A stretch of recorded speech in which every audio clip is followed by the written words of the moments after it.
Hi, my name is Ashley and I am the Astrology Indigo.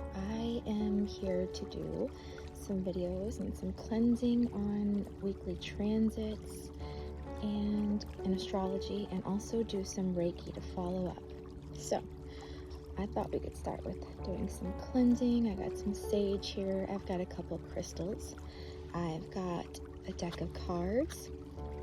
It's the Universe Has Your Back deck, and I thought we would pull a card from this deck after we do a little cleansing here. Got some sage going, and do some reiki. If you are ready to receive some reiki and to understand the weekly transits, say I accept, and we can get started on some of those things. So I have also a little bit of some Florida water here to cleanse my hands with. My cards with too. So right now in the astrology, we've got a lot of planets in Aquarius. We have got a stellium in Aquarius, and so that stellium has come up to make a conjunction. Some of those planets like Mars moved into Aquarius, and now we have that energy crossing over Pluto, which can bring in some intensity because it's Aquarius, which rules like the nervous system and electrical waves. So I have a smoky quartz here, I have some selenite, I have some lapis, and reiki. So we do have Mars. It did come into a conjunction in Aquarius with Pluto today, yesterday, and it's moving past it. With that being said, that makes a square to Uranus, and that's where it's not necessarily making an exact square, but it's making a sign-based square, which can bring in some intensity. And all of these Aquarian planets are going to have to go past Uranus in Taurus, and Taurus is a earth sign, so and Aquarius is an air sign, and they make a hard square to one another.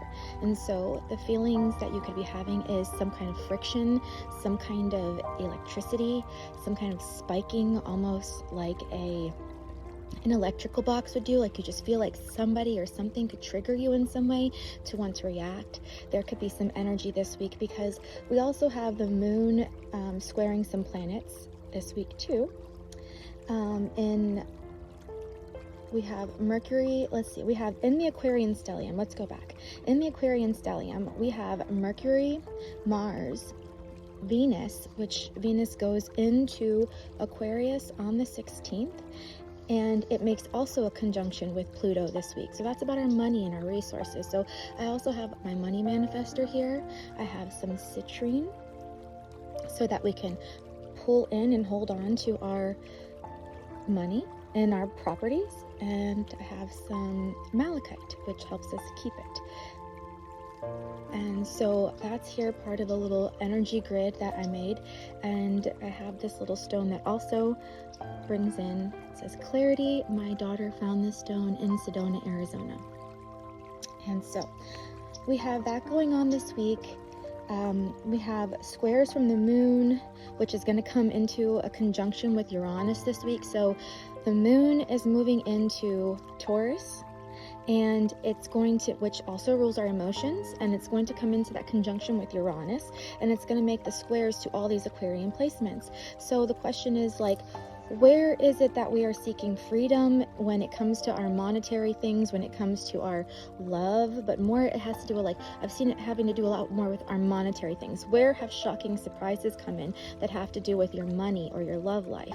And where is it that you're seeking freedom or the ability to have more freedom in these places? And where is it in your body that you're experiencing, or in the world experiencing, something that has to do with some instability, electricity, feeling nervous and like you're shaky, and feeling like something's just got to give. There's that energy of something needing to die and something needing to come over, be started over again. And so when it's Mars and Pluto, it can be a little bit about like competition and feeling like, where is it that you could because it's a power engine too. So where is it that you could put that drive in this week to get something that you've been wanting done, or put in a new purpose or something along those lines? So we're dealing with some pretty heavy energies right now. Into the weekend, we have the moon going into Gemini, and it does make some trines to the Aquarius placements. So we go through this week where we might experience our emotions feeling unstable, and things about our money or our love or the direction that we're taking with our property or goods, and where it is that we want to go and be able to move forward in a progressive way. Where is it that we can shake off that Aquarian energy? Can we go exercise? Can we go do something that allows us to use that powerhouse of an energy to drive us into our purpose in the future?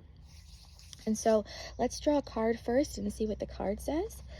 We do also have the moon moving into Pisces the sun moves into Pisces over the weekend. And then on Sunday, we also have the moon going into Cancer. And that's some really nice energy too. It's some nice water energy. You're in touch with your psychic self. And, you know, Monday, we have the moon in Cancer trine Saturn, and it also makes a sextile to Jupiter and Taurus. So by next week, we will have more stability. We'll be more in touch with our intuitive side, and we'll be moving forward in a direction based on some of the energy that we experienced this month. Okay, so let's see what came out. And then on the 20th, we do have squares to Chiron and the North Node, the moon, when it's in Cancer, but that's into next week. And, you know, the North Node and when the moon goes into Cancer, it's about like, what direction is it that we're taking? How can we move forward in where it is, whether it's our place of living or our emotions? Where is it that we can move forward? There's some kind of wounding, but there's a need to move forward for the self or for something. We're seeking a new direction. So the first card, I have two cards that came out. So this one says, let me read it first. The moment I realign with love, clear direction is presented to me. So that just reminds us that this week, when there's a lot of erratic energy and there's that feeling of having these emotions, but maybe not even understanding where those emotions are coming from, or feeling aloof or out of touch with them, to realign with love. Remember that we are human beings and that we are here to have an experience, and we can, you know, Aquarian energy can be detached from emotions, but they feel a lot. Everything's so internalized. And so we can be thinking a lot. It's the higher mind. We can be thinking a lot of where we can go forward in the future. And we need to remember that the moment that we're stressing out this week, or the moment that we're having erratic feelings, just to realign with love. What are the things that bring you love in life? What are the things that make you happy every day? Realign with what makes you feel loved, or what love is to you.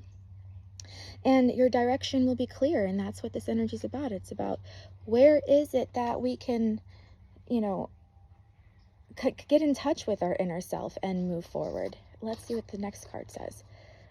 I create mindful moments throughout the day, reminding myself that I am love and miracles are natural. And, you know, sometimes when there's friction energy, we can forget that miracles are natural. When there's this harder energy, there could be the need for like hard work, because they're squares, and squares are the diamond angle. So hard work is eventually going to lead to a diamond. With that being said, we have to remember that miracles are natural and we deserve them. And, you know, they're everywhere. They're everywhere. So, you know, and we deserve them. So those are the two cards we got from the Universe Has Your Back deck. I'm going to go ahead and start doing some Reiki. I'm going to call in Archangel Michael so that he can guide us and bring in some protective energy to ground us.